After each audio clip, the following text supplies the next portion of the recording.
తెల్లగల కూర అంటారు. ఈ కూర పప్పులు వేసుకున్న, ఉత్తగా వండుకున్న, పచ్చడి నూరుకున్న చాలా టేస్ట్ ఉంటుంది. ఆరోగ్యానికి చాలా మంచిది. షుగరు, బీపీలకి దేనికైనా చాలా మంచిగా పనిచేస్తుంది.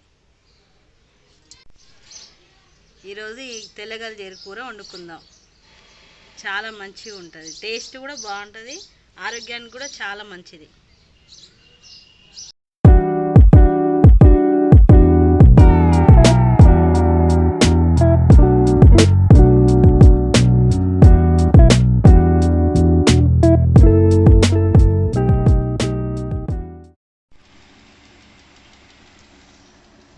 స్టవ్ మీద అటక పెట్టుకొని కొంచెం నూనె వేసుకుందాం.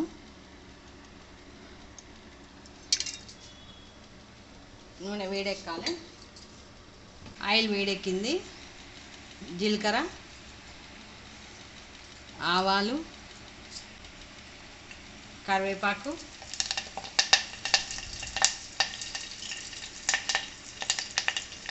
ఇప్పుడు ఉల్లిగడ్డ వేసుకుందాం.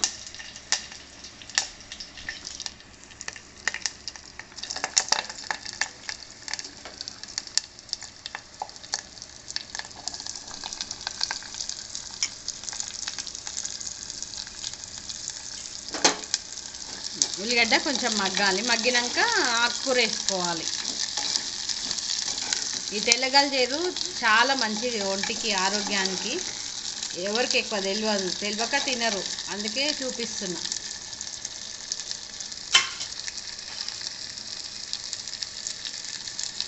కొంచెం పసుపు వేసుకున్నాం.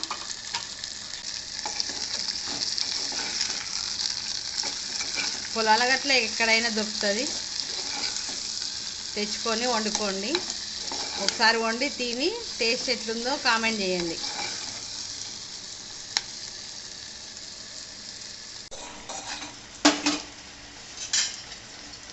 ఉల్లిగడ్డ మగ్గింది. ఇప్పుడు ఆకుకూర వేసుకుందాం. తెల్లగల ఆకు. ఇప్పుడు ఇది మగ్గిన ఉల్లిగడ్డలలో వేసుకుందాం.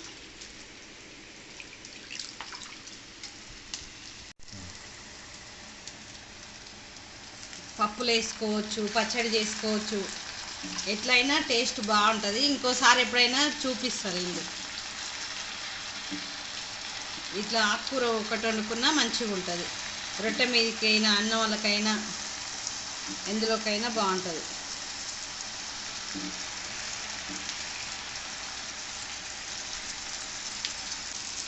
మూత పెట్టుకుంటే మగ్గుతుంది, మొత్తం లోపలికి పోతుంది. ఒక 10-15 గల్ల ఎల్లిపాయలు పొట్టుతో వేస్తేనే బాగుంటుంది. కారం, కూరకు సరిపోయేంత కారం. ఈ కారం చాలా ఘాటు ఉంది, కొంచెమే వేస్తున్నా నేను. మీరు మీ కారాన్ని తగ్గట్టు వేసుకోండి.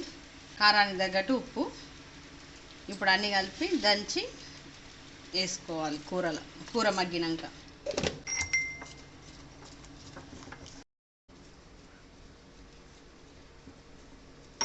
ఆకుకూర మగ్గినట్టుంది, చూద్దాం.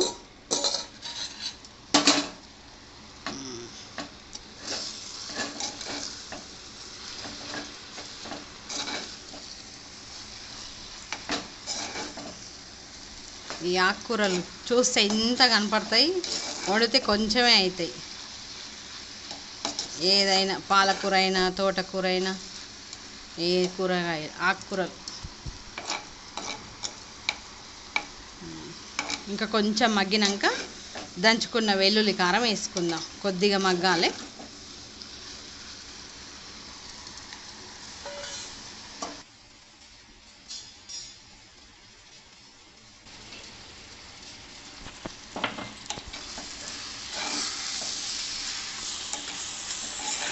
ఆకు కూడా ఉడికింది మంచిగా.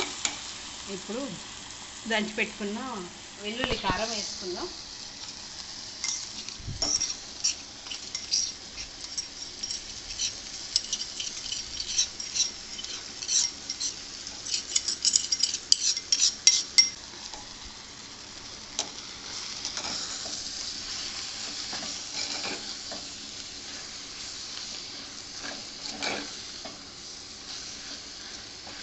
హెల్త్కి చాలా మంచిది. ఇప్పటి వాళ్ళకి ఎవరికి ఇట్లాంటి కూరలు తెలియవు.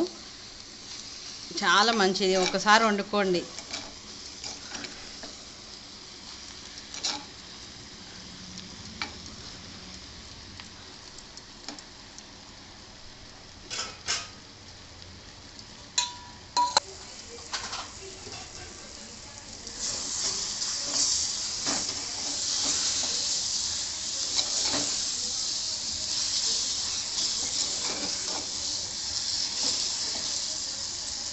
ధనియాల పొడి వేసి ఇంకా స్టవ్ బంద్ చేసుకుందాం.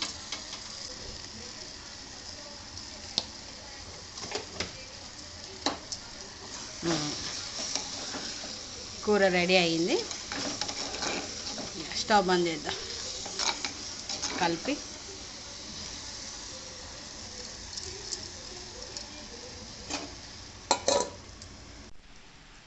దింపి పావుగంట అవుతున్నా ఇంకా ఉడుకుతుంది కూర.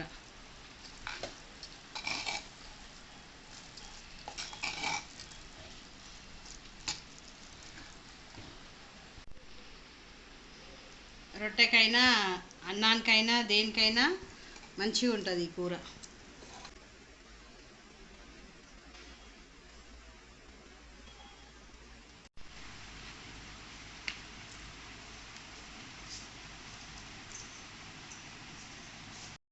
చాలా బాగుంది టేస్ట్, రుచికరంగా ఉంది. సరిపోయిందా? బాగుంది, మంచిగా ఉంది.